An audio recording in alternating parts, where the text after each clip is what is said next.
Welcome to In the Know with Steph and Joe.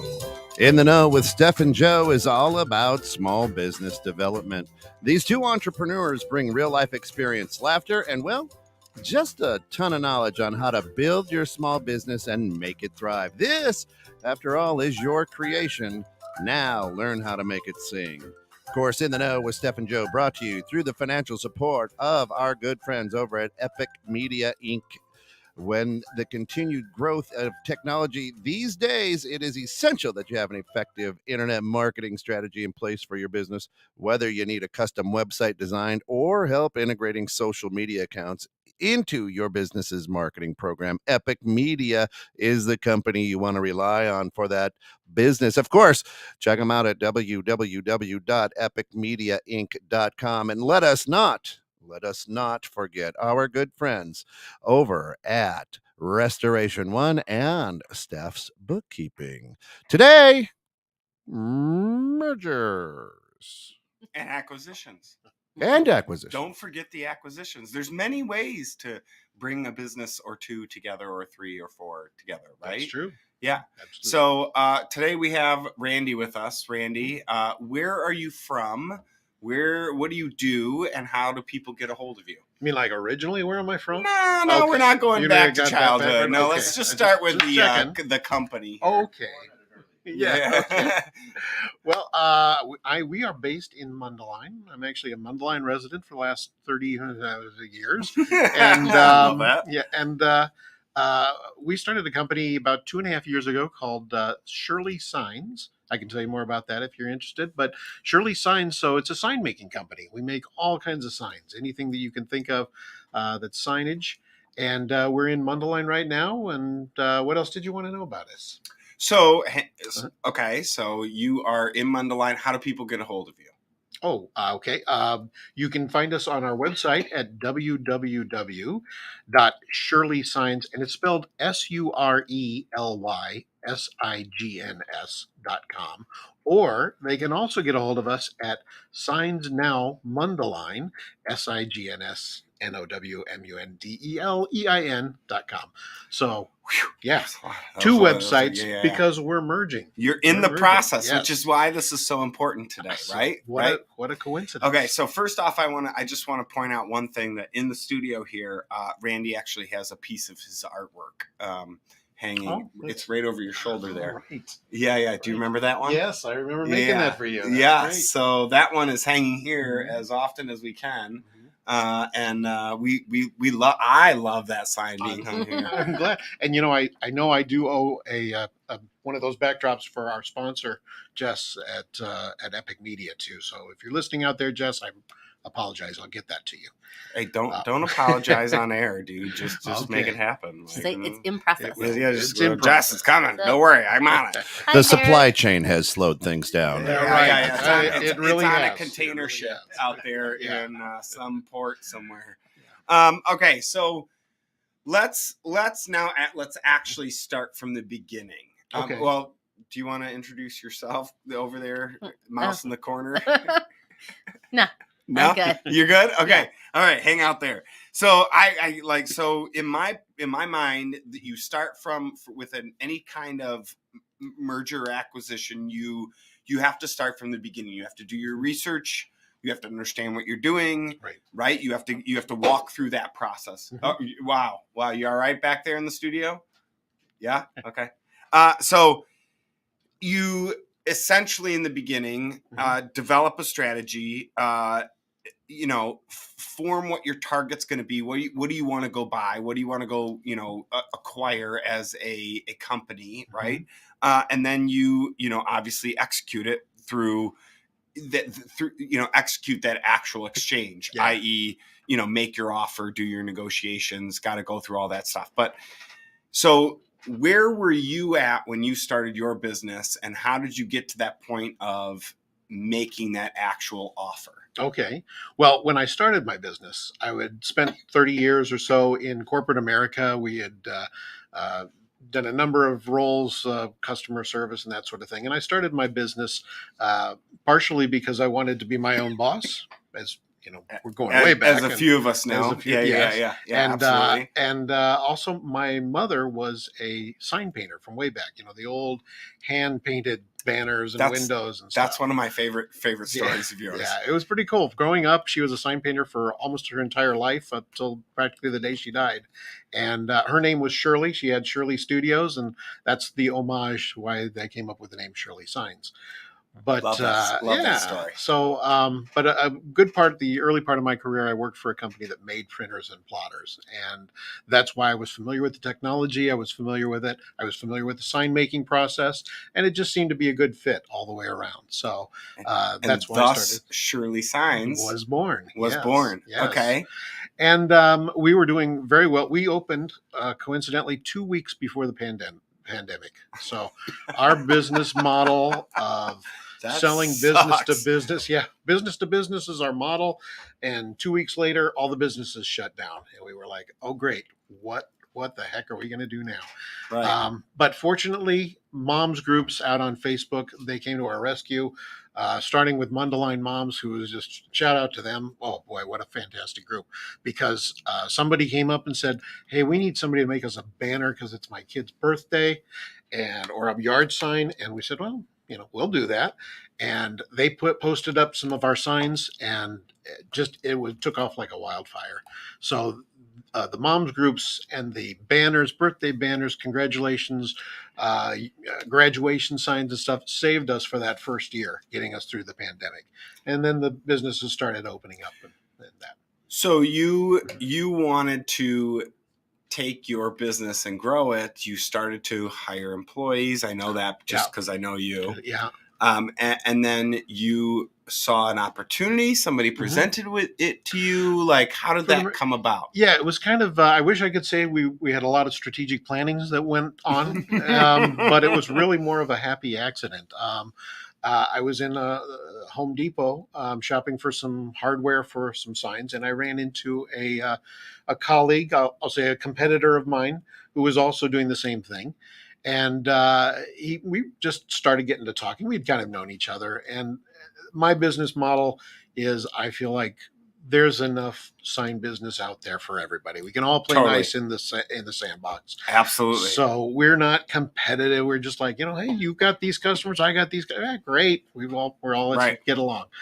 And he was kind of that same way, had the same mindset about that. And we were talking a little bit, and he said, I'm getting to that point where I'm kind of thinking of selling my business and retiring. And I know you're just starting and you're growing like crazy, which we were. And he said, we should talk about getting together. And maybe I said, well, I can't buy your company. I'm not at that point yet. He was about 4 times the size of mine. And, so he was a much bigger company. Yeah. But I heard that. From the peanut gallery. Anyway, he came up with the idea, and he said, why don't we merge our companies? And I said, oh, yeah, great idea. And, we kind of went our separate ways. But months later, he kind of actually reached out. And so said, he's initiating the entire, he's giving you the company. Yes. Basically, yeah. Don't say that. I won't say that. Yeah. He didn't give the company. No. But it was his brainchild, his idea. He thought, you know what? Yes. As we started talking more, what we found is that we had the same mentality about selling signs. First of all, neither one of us were in this business to, make a lot of money. I shouldn't say that, but we weren't.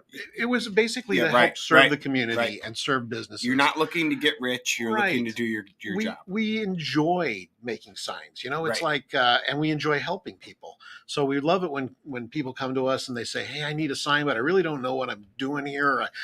This first sign I've ever bought."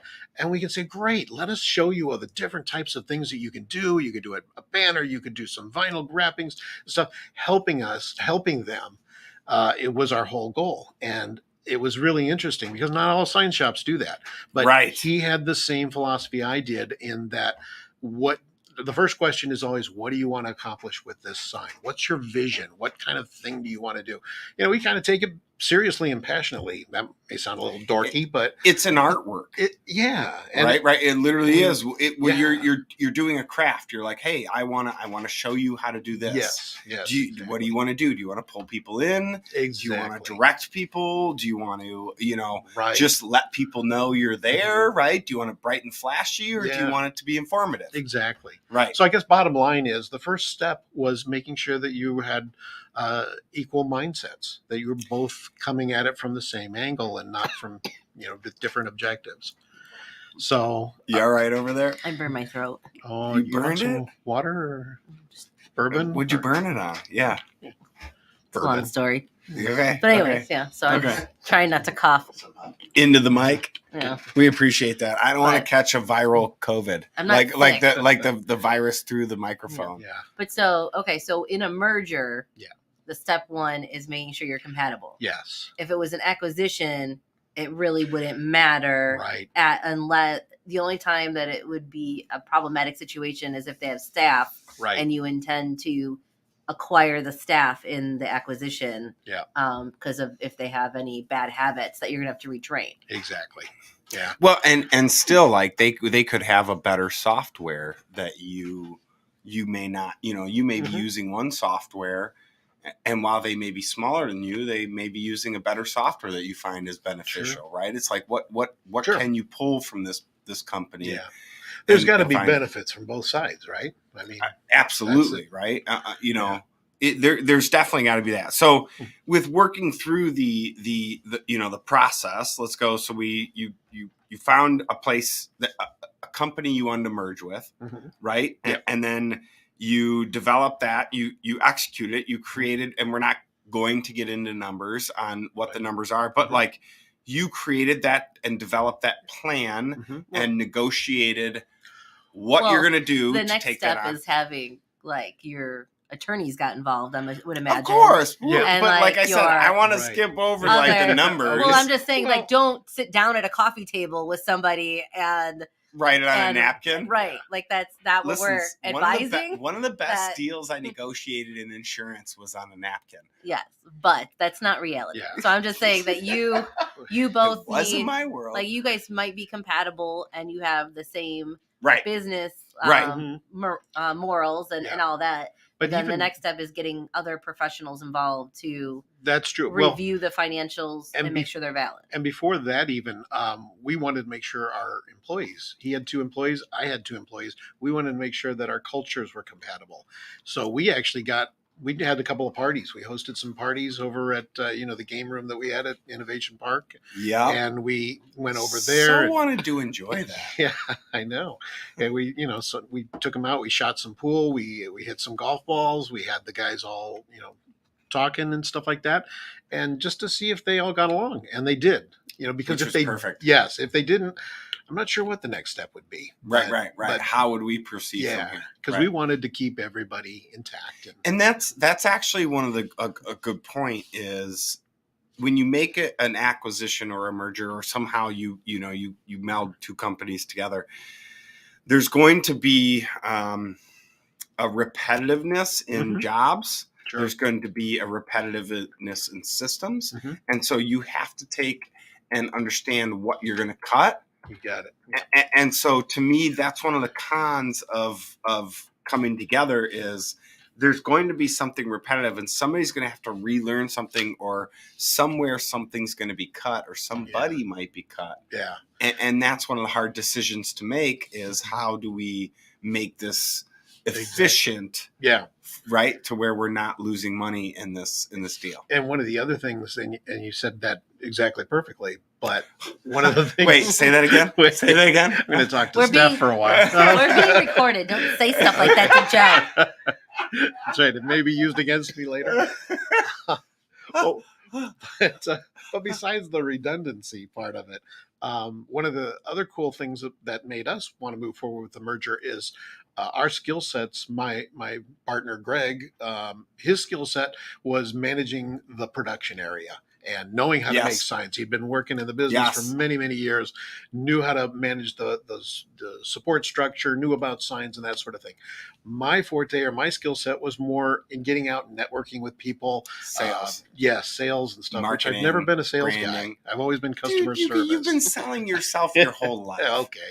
Listen, as an actor, thank you. Yeah, thank you. Yes. So, like, as an actor, right? Like, you literally have to sell yourself to get a part, to get a role. Yeah, that's true. Right? So That's you true. can't tell me you're not selling yourself. Now you're just selling yourself as a sign maker, which is just your role. Right. Oh, now I'm a sign maker. Hello, I'm a sign maker. Now I'm selling myself for money. No. Yeah. Anybody interested? Yeah.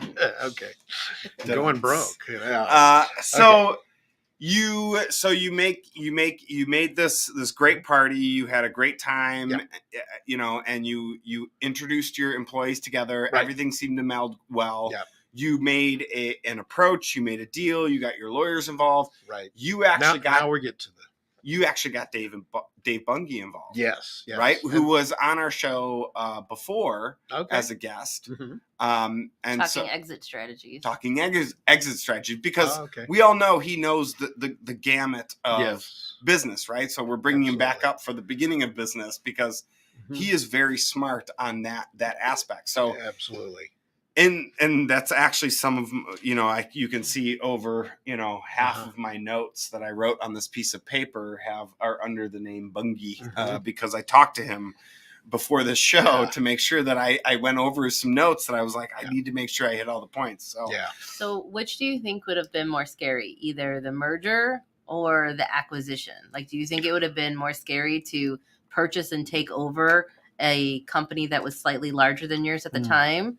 Or do you think it, like, the merger, because you're now kind of married to this person? Now that, That's a good question. Hang on. Can I answer this first for you? Because I kind of live vicariously through this. So I want to say that through what you expressed to me, right? You were more worried about how the actual operations would flow through in the actual right? Like it wasn't the numbers. No. It wasn't the actual doing of it. It was literally oh my God, are my employees going to get along? Yeah. Oh my God, am I going to be able to handle this flow? Oh my God, are these employees going to be able to do what we can do? Right. That's can exactly they ask? Yeah. You got it. I mean, you know me. For me though, like, I would go the acquisition route. Like, if because you want to be, because you're a numbers person. Well, it's not just because I'm a numbers person. I just have that. You want to be in control. Yeah, I have control issues. So, like, I would have to control. Yes, I would have to purchase, because we've contemplated purchasing other bookkeeping firms. So when we get to a certain point, I would have to buy it. I don't know if I would want to partner with somebody unless they had a revenue stream established that I wasn't doing. Like, if I kind of partnered with a CPA and they had a percentage of the company and I had a percentage and whatever.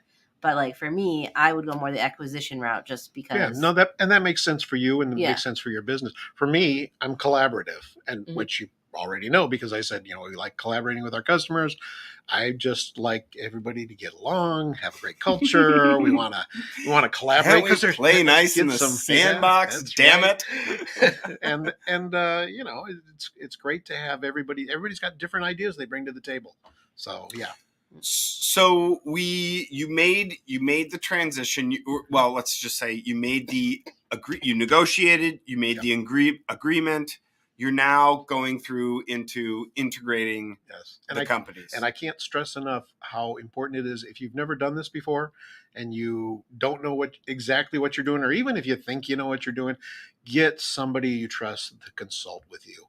And that's where Dave Bungie was just absolutely instrumental for me. Freaking love Dave Bungie. Even though I think I'm a pretty smart guy, there are certain things that, I never thought of that. I didn't think of this or that. Well, and that's where, that to me is where you call on the people that are in the specialty, right? Yes. Right? Yeah. Like if somebody is a business, acquisitions and exit specialist, right? An advisor, you call on them because they know, they've seen it, they've been through everything. Yeah. If you know your books, Hi, Mom, but don't know your books. That's my mom. Hang on. Oh. Hi, Linda.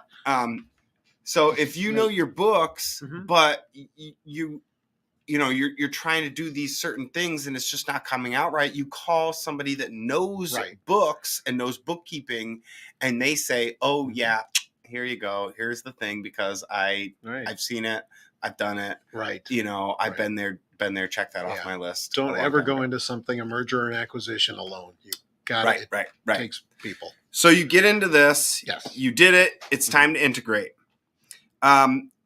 Dave mentioned the buyer needs to focus on the buyer and the seller really need to focus on not just the actual, right? That was, let's just say the past 20 minutes was the actual, legal documentation and buying of a business, right? And the actual going through it, studying, whatever.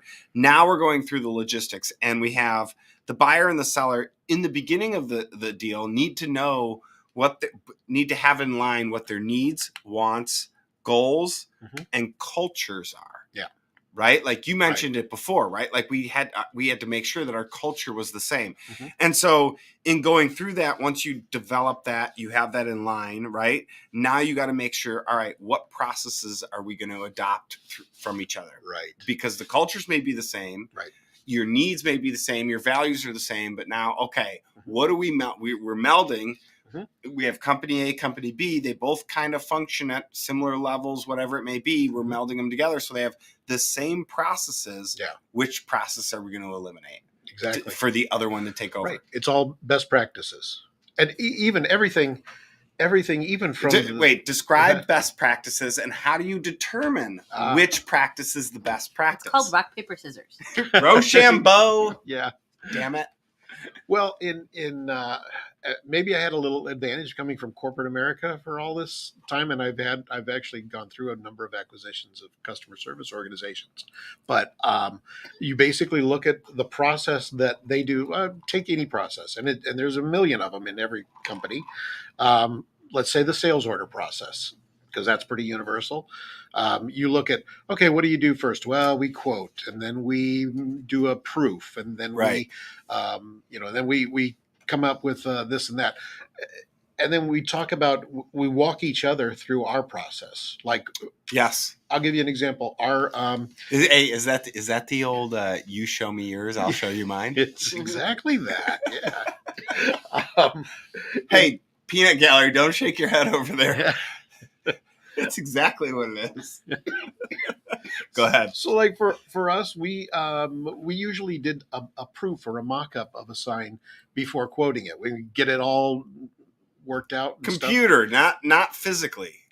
Yeah, computer mock-up. So, right, you're not actually physically wasting material to build this, right? Yeah, no, okay. we're doing graphic design and stuff like that. Now, a lot of places will say, well, you're investing a lot into time. This. Yeah. For me, that was like, we said, we have confidence that we're going to come up with something that you're going to love. So it's all right. We'll build that into the quote. For other sign companies and for this sign company, they need to know. We know we're going to charge based on the square footage and the types of machines whatever we use, measurement and what materials device. And stuff. Yes, yeah. So we can get you a quote right away, and then once you say, yeah, that's in my price range, then we'll go through and we'll do a mock-up for you. So in ours, we did the mock-up and then the quote, and theirs they did the quote and then the mock-up. So we started taking a look at, well, which is the best practice for something like that. What did you decide? We decided it depends. Depends on the situation. I love that answer. Yeah, that's a great answer. And I have to quote one of the people I know, who is Jay Holland, and he is a franchise corporate for Restoration One. Okay. And when I first started Restoration One, we would ask him questions, and the first thing that came out of his mouth was, "It depends." Yeah. So that's a You've great got to answer, be flexible. I really like it because it does depend. Yeah. It looks like our peanut gallery has a question. Yes, a listener texted in and said, "What happens in a merger when I'm trying to decipher this when the the company you're merging with is being sued?" So I'm guessing maybe you don't know that it's out there yet. I would guess because you probably wouldn't merge with somebody who's being sued, right? Or Well, would all you? of I don't know. that It depends on how big you are, what the lawsuit is, and all that kind No. of. Like, there's a lot All of of that's Oh done- no. All of that's done in the discovery. So Correct. if you find a company and let's say you and I were going to merge. Yeah. And I had a problem, whatever, a legal problem. The due diligence of your attorney and your CPA should uncover all of that because it's all public record if it is a lawsuit. If something is started.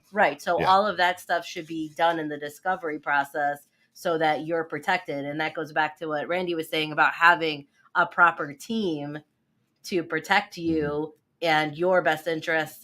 Because at the end of the day, we're two strangers sitting across from each other at the table. It's not like your husband and wife. So what if you don't know? So the people who are merging with Shirley Signs, their sign, we're merging. The old sign that they made blows across the highway, gets stuck on the windshield of a 18-wheeler, and they run over 6 small cats. And oddly specific. Yeah. God, did you see that in a news article or somewhere? I'm just saying. I'm just saying. Then what happens? Are they SOL because can they come after you? I'm saying in that merger? I would talk to an insurance professional about that one. I don't know. Until everything is signed on the dotted line, you're not liable. There's an effective date. There's an effective date to the acquisition. You can be in the process of merging, but until you officially sign, you're not one company. Okay. And even when you sign, there's going to be some date that says this is the date it happens. You're going to inform your insurance people. Those insurance people are going to figure out what the past coverage is. They're going to go through the discovery and figure out what, any claims that were on the book, could be on the book now, possible future ones, things of that nature. Well, it's similar to buying property or something too. Right. You buy a property and you didn't know that the house had termites or something similar, like that. Similar to property, only on a little bit of a macro scale. So when you go through and you buy your company, now you got your people working through, you're trying to merge them together. You've merged some of your things. You've gotten rid of your one CRM to adopt another one.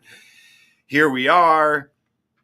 In your case, I know you have the prior owner is sticking around, right? Well, that's because they merged and he didn't acquire him. We merged and we're doing 50-50. So basically we're two. Right.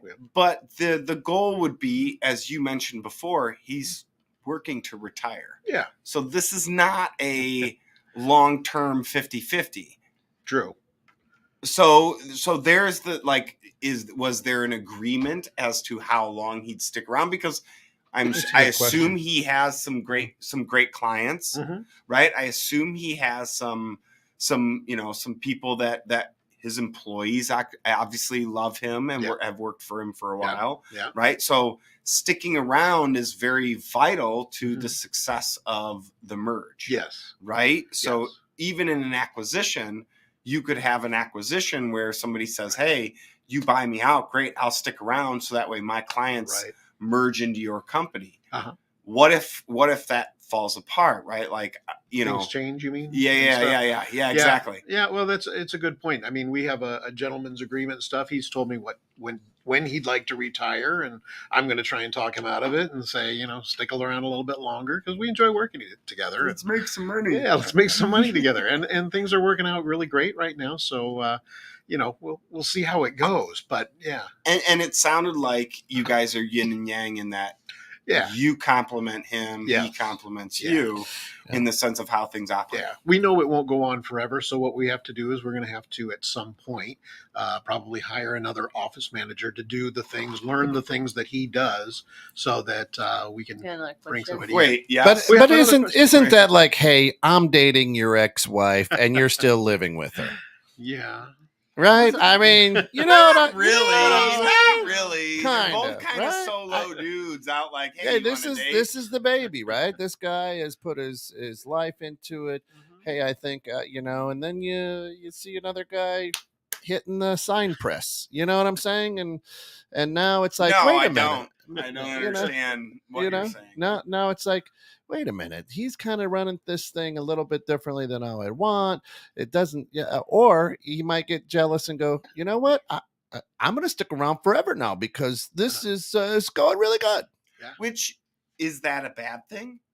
In some cases. In some cases, I suppose it would be, but in our case, it's not. I mean, on air, it's not, right? You can build in the date. You could build in the date you could do that he would step down. Which at the company that I used to work for, the owners, he ran it for 43 years, and there was a date in there where he had to step down. And he did, and his son-in-law took over the company. So you could build those dates in, and also to kind of what you were saying before about meeting the clients and meeting the vendors and meeting the employees and all this stuff. You build that in if you're acquiring a business, and so if I acquired your business and I wanted you to stay on as the face for 18 months, and I wanted to why do you think you're going to acquire my business? I'm just saying. So if I wanted to she does the books. To meet, if you were introducing me and helping me build and finalize those relationships with your clients. Right. And let's say some of those people left because they were only going to deal with you. They weren't going to deal with me. Then you build that into the back end of your final payment. I'm a good looking dude and people want to deal with me. No, so I'm saying if I was going to buy it for $1 million, okay? If I was going to give you $1 million and I'm just using rough numbers. Okay. So if I give... That was a very round number. Well, rough. I need to use whole numbers, okay? I don't have my calculator in front of me. So if I was going to give you $1 million and I say I'm going to give you 60% up front, so I'm going to give you $600,000 up front. You stay on for 18 months, you get this salary, okay? I give you a salary. You're now my employee. You're no longer an owner. Correct. Then at the end, based upon the retention of those 18 months, will determine if you get the full 40% or a lesser percent. Correct. Because we lost clients. Yes. So that's something that people can structure their deals in that way. Absolutely. You can always negotiate something. Hang on, though. Speaking of negotiating and things, shouldn't we cut to our sponsor? We should, actually. Of course, you're listening to 21.6 The Net. This is In the Know with Steph and Joe. And, of course, we just want to give a shout out to our good friends over at Epic Media, Inc. Of course, through that financial support, we're able to do this show. So with the continued growth of technology these days, it is essential that you have an effective internet marketing strategy in place for your business. Whether you need a custom website design or just help integrating social media accounts to your business marketing program, Epic Media is the company you'll want to reach out to. Check them out at www.epicmediainc.com.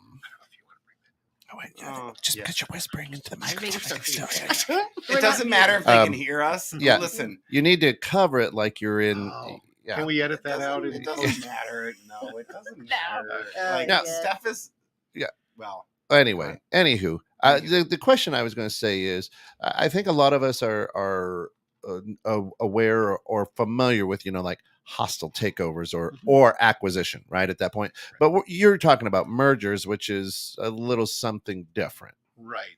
But we're also selling your business. I mean, I don't know if that's really part of this topic, but I know there's some sign. I know a couple of the sign guys that are local. I won't mention any names, but one guy retired, sold his business to another guy. But the guy who came in was not a sign guy. He didn't know how to do signs, and he was just doing how to run a business. He was an accountant, so I don't know how I feel about this now. I don't know how I feel about this story. I'm feeling attacked right now. Steph says, I feel attacked. But we know that they're not doing very well now because this guy coming in, he's not really passionate about signs. And we know that because a lot of his customers are coming to us now. And they're going, I don't like the new guy. And, He's got a permanent marker on. Yeah. Yeah, that's right. So let's shift a little gears. So you go through, adopting somebody's process, right? Yeah. You go through that. Now you got to develop that time frame on, right? We've talked about it. You've even said, hey, I know he's going to retire. Right. There's this time frame of, how do you develop the time frame for, we're going to switch to this CRM. We're going to use these systems. You're going to do this with our customers. You're going to phase out at this point. Right. I'm going to take over at that point. I'm going to own 100%, and you're going to be out at. Right.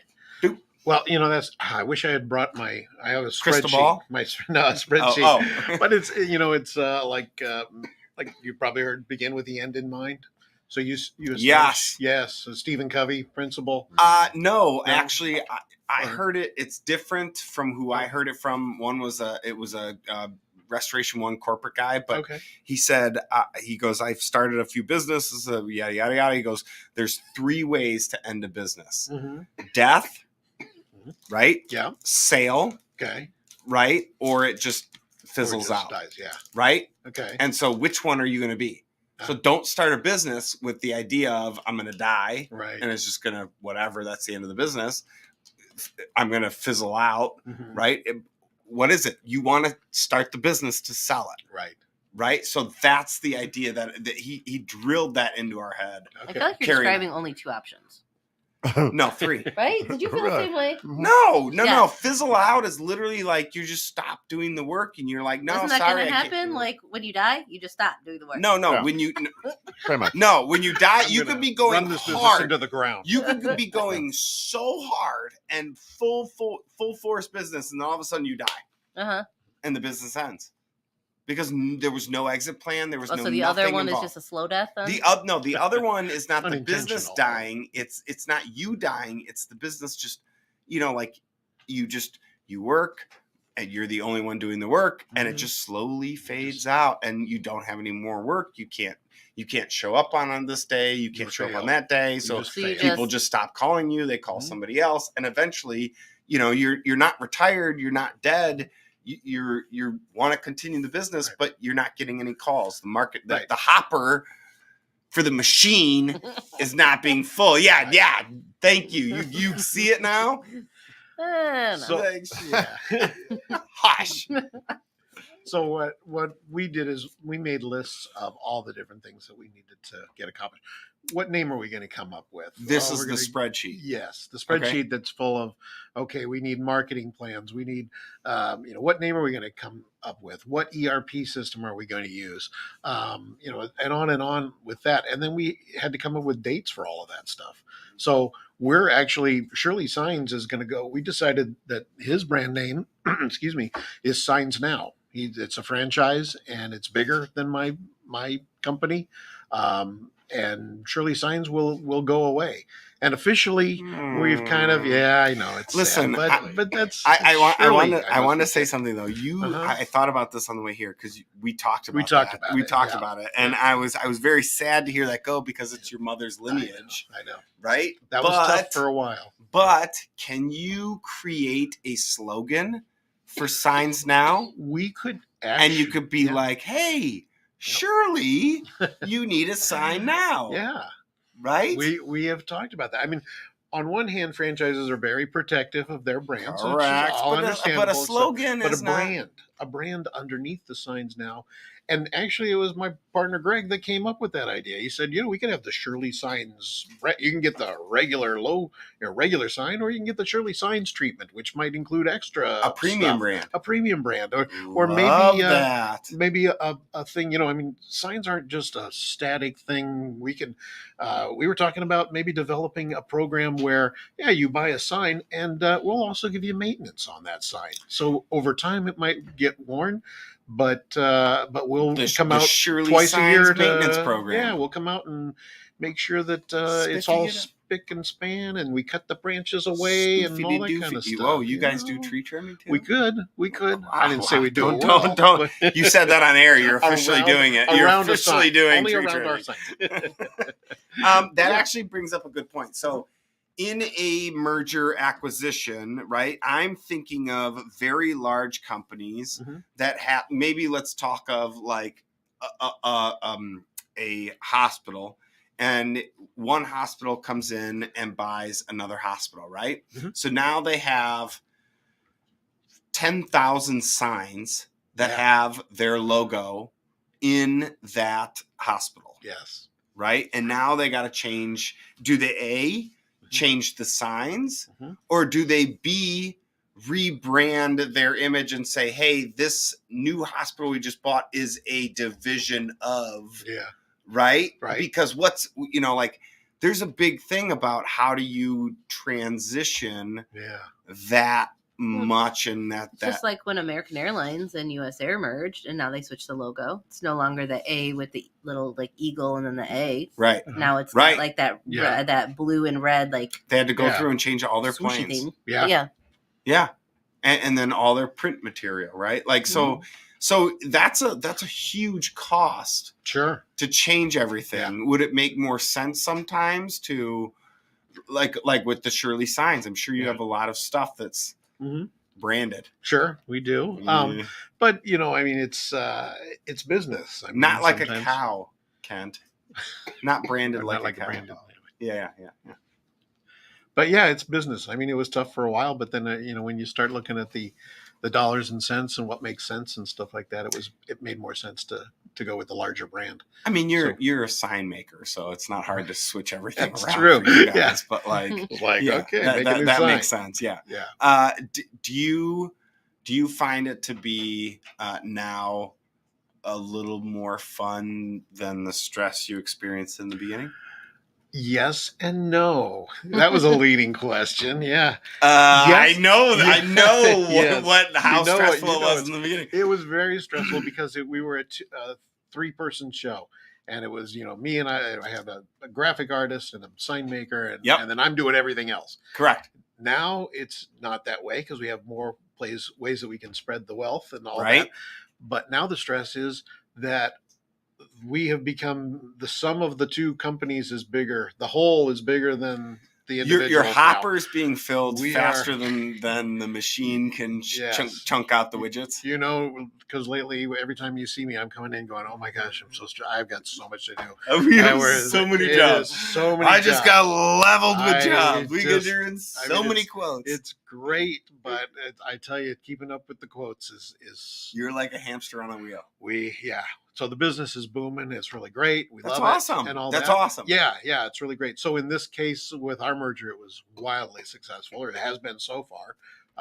I was telling Joe the other day that the first 3 or 4 days of May, the last 3 days, we've had more sales than we had in some months last year by ourselves. So it's been pretty phenomenal. So. I'm so happy for that because that's literally like what you strive for in creating and doing your business, right?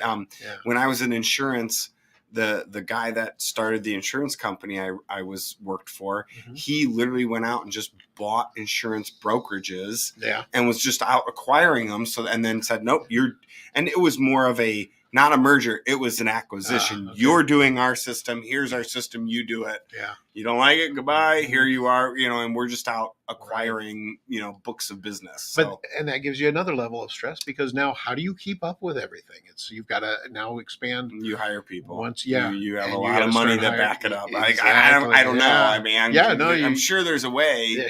Slowly for us normal folk, but those that are out in the big buck world, they're out slinging huge stakes. Yeah, that's true. Yeah, but it's it is. That's been one of the challenges for us too. Is that we're still trying to figure out the right processes and policies and procedures and all that kind of stuff. And yet now we're also growing, so we got to start thinking about how to hire people, and then do we have the right stuff in place to bring people on board and train them up and all that kind of stuff. So it's a lot of. You moved facilities. We did, yes. Yeah, you moved out of your old one and into the Signs Now facility. Yeah, which is about 3 times the size of ours. Of yours, old one, right? Yeah. And do you find that this place will handle the amount of work you guys are seeing currently? Because because we have a flatbed printer now, which is something that's a nice luxury. That's a big machine, but it allows us to go through a lot of production. We were able, the other day, we had a 16-foot box truck, and we just moved the work tables to the side, rolled up the door, and we're able to bring a box truck up to wrap and do that. So we can bring trucks in. We can bring all of your Restoration 1 vans in, and we can wrap those all there. Yeah. But we have two garage bays to wrap cars and vehicles. We have enough for several plotters and cut plotters, printers, flatbed plotters, laminating machines, and all kinds of stuff in there. So now that you've kind of been through almost the process in its entirety, you just have like your couple loose ends that you're still wrapping up. Mm-hmm. Is there anything now that you've seen, like hindsight, that you would give advice to for any other business owner out there that's looking to potentially merge, that you wish somebody would have maybe told you before? Like it could have expedited something or made something a bit more. What was it? What was a pitfall that you go, man, I wish I did that differently? Like not anything necessarily that you guys got into like an argument or anything. And if you can't think of anything, just tell us a good joke. Okay. Well, I think I don't know any good jokes, but come on, I know a couple of bad jokes.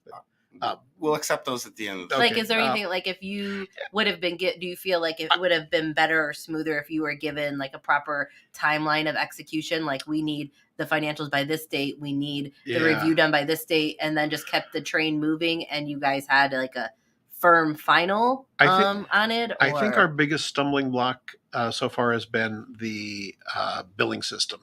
The point of sale system, because I had one, and he had a different POS. one, a POS, but not what you're thinking. Sorry.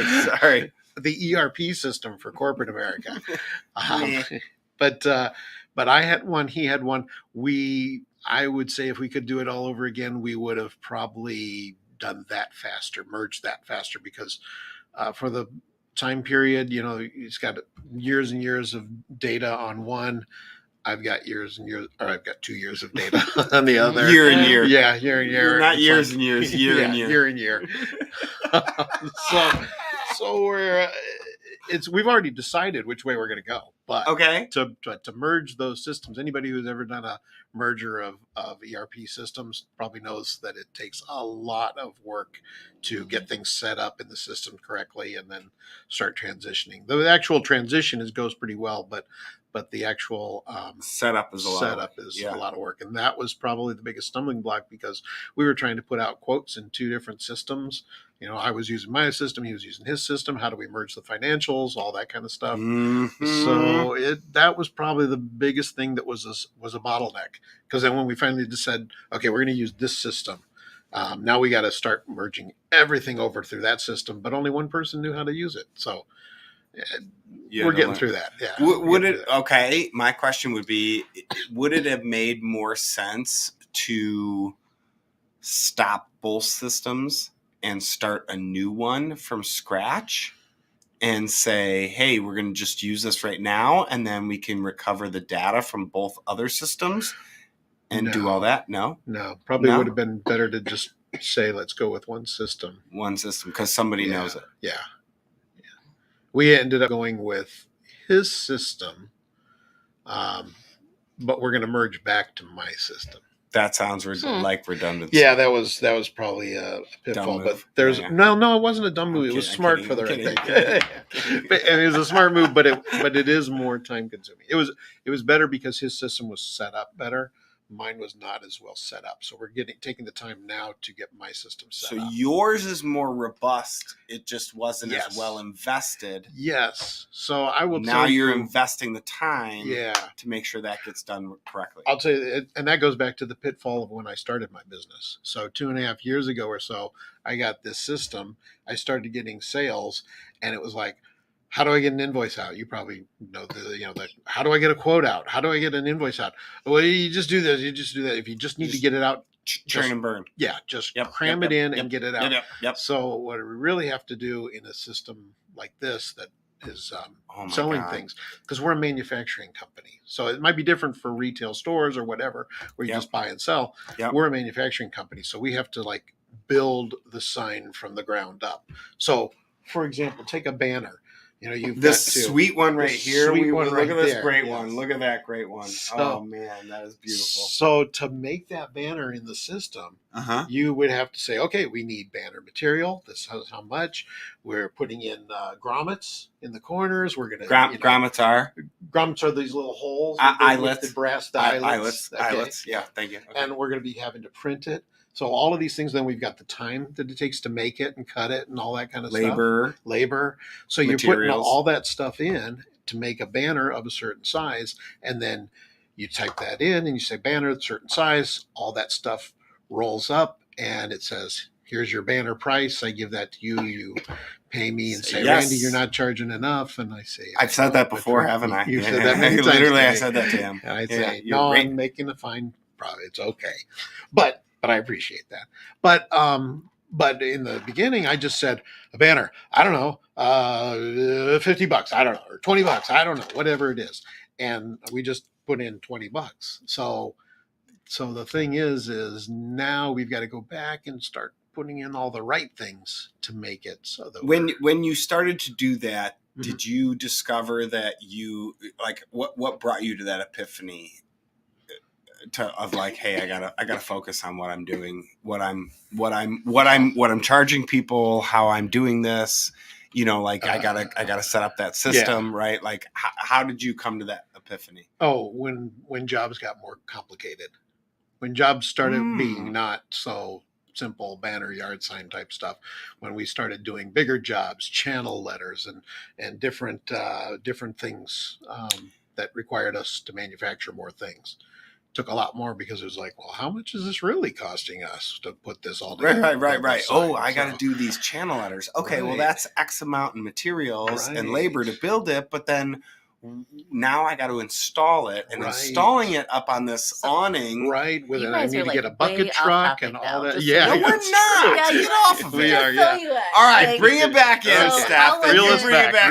So that was my bad. As you guys, our bad. Obviously, then. So doing that, then the next thing, how was it defining job roles? Because like how you define a job role for the two employees that you brought to the table versus the two employees that Greg brought to the table. How was that? Was that kind of similar, like the expectation in day to day? Yeah. And then how did you guys define? I mean, I know you guys said that you guys complement each other and you do this, he does that. Yeah. So what happens in a situation you think where you have two people that facilitate doing basically the same jobs stuff? Right. Skill sets are always different between people, but fire one. We didn't have to do that, but sorry. Like, do you think it benefits you to, if you're going to merge with a business? Do you think it's a benefit to you to find somebody that fills in that gap for you? Like you said that Greg was a bit more operational and you're a bit more the face of the company. You like going out and networking and meeting people and all that kind of stuff. Yeah, doing radio shows, stuff like that. Not only does he like it, but he's really good at it. Oh, you're so sweet. So do you think that would be like something that a business owner should look at when they're looking for? Yeah. You've got to probably also make a decision whether you want somebody to be a generalist and do everything, or specialize. If you've got several employees, do I want them to specialize, one person doing this, another person doing that? There's pros and cons to both. If somebody can do everything, maybe they're not doing it all well. Maybe it's not as efficient. But if you're specializing in certain areas, they're doing it better because they're only doing repetitive things. But maybe they get bored, or maybe what happens when they go on vacation.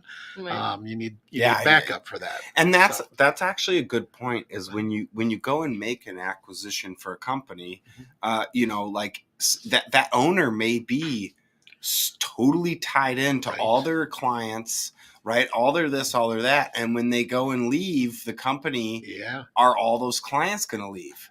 Right. Or if that special employee that's always, let's say it's a car wash facility, and that car wash guy is always the attendant there that's wiping your car dry when it comes out of the wash, right? And like he's literally always there. But now you go and buy the facility, and he's like, "Well, I'm not working for you.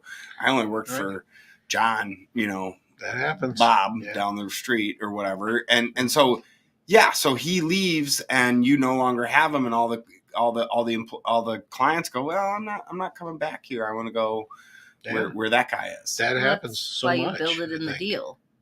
Well, and that's the thing, but you can't always count on that. Well, if it's a B2C business, it's a little bit more difficult. But if you have like a monthly reoccurring revenue and subscriptions, it's really easy to build that in. Correct, if it's built into the numbers. But like, what if it literally isn't built into the numbers? That actual relationship that owner has. Then you'd have to look at the financials and determine. That's on your discovery. Right. Well, you look at the financials. Like if I was going to acquire a bookkeeping firm, I would look at the financials with the expectation that probably like 20 to 30 facility. Well, I don't know car wash facilities, but I'm just saying like 20 to 30% of the clientele, I might not be like their flavor. They might look at you. So I would look at then that if I'm operating at that 70% capacity of their client list, how long is it going to take me to get a return on my investment then at that point?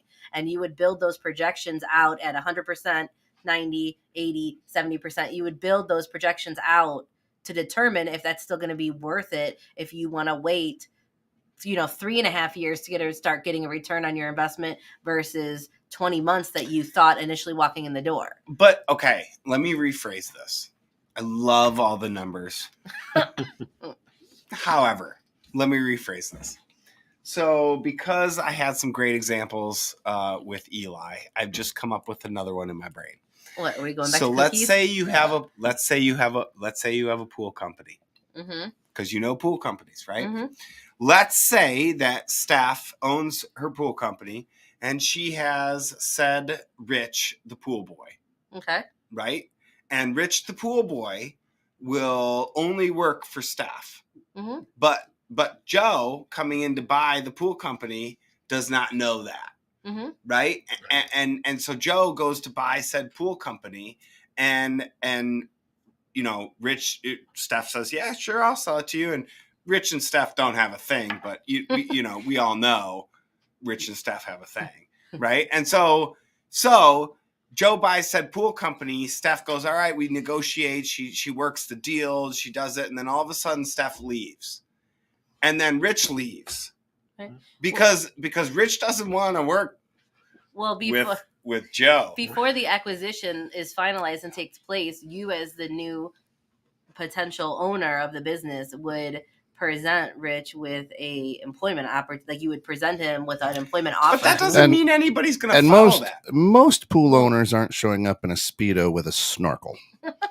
That's what I was envisioning you in. When I was doing yes, you were. Yes. Yeah, when I was doing that. Anybody watching the video, I'm sorry. How many watchers do we? 6 people. Hey. Crap, we actually have some watchers today. And you guys can have that beautiful vision in your brain for the rest of the weekend. So Thank you for one of my in. clients, she just did a larger merger and acquisition.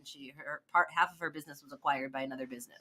Half. And so that's all she wanted to sell was just half. Okay. She wants to keep and operating the other half. Okay. So she had 3 employees that were included in that deal. So each employee got their new offer letter from their new potential employer. 2 of them said yes. 1 of them said, "No, thank you. I'm going to seek opportunities elsewhere."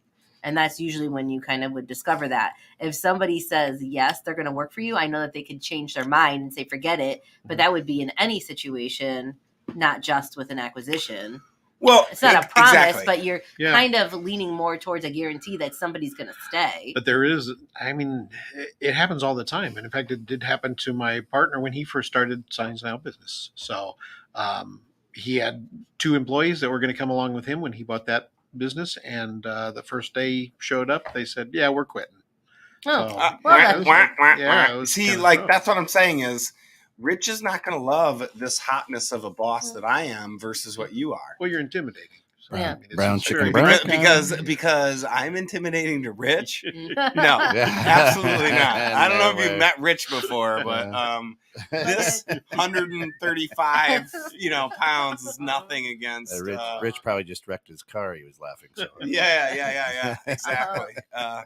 But like I mean, I had like when I was the manager at a pool company, and then when I switched roles, when I switched roles within the company and left the maintenance division and went into the construction division, one of my employees refused to work for the new manager, and he left. That's what I'm saying. That could happen in any situation because I managed one way, they managed one way. He gave it a shot. It just wasn't a good fit. Well, and that's what I'm saying is how do you make sure you manage that? I mean, obviously we can all lay out contracts and that jazz, but it is what it is. Give your phone number one more time. We're in the last 30 seconds. We're calling it out now. It went fast. I told you. Wow. Okay. See that? Our phone number is oh boy, I don't even have my new. All right, hang on. Steph, you go first. I'll go first. Email. Oh, you're gonna go first. I'll say it's 224 223 4060. Sure. All right. Way to say it with confidence. You go. Can you edit that out? Phone. How about www.shirleysigns.com? That's terrible. Steph'sBooks.com or 847-942-3004.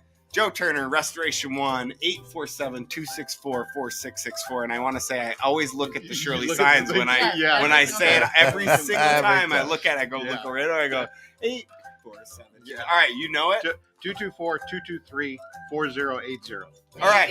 Is that your cell phone? That is the business phone. Yes. Thank you. Yes. Thank you. Other people give out. All right, we'll have a good weekend. We'll see you next week. We'll see you guys. Thanks for having me. Thanks for having me, you guys. Not a problem, Randy. It's been fun. It's been fun.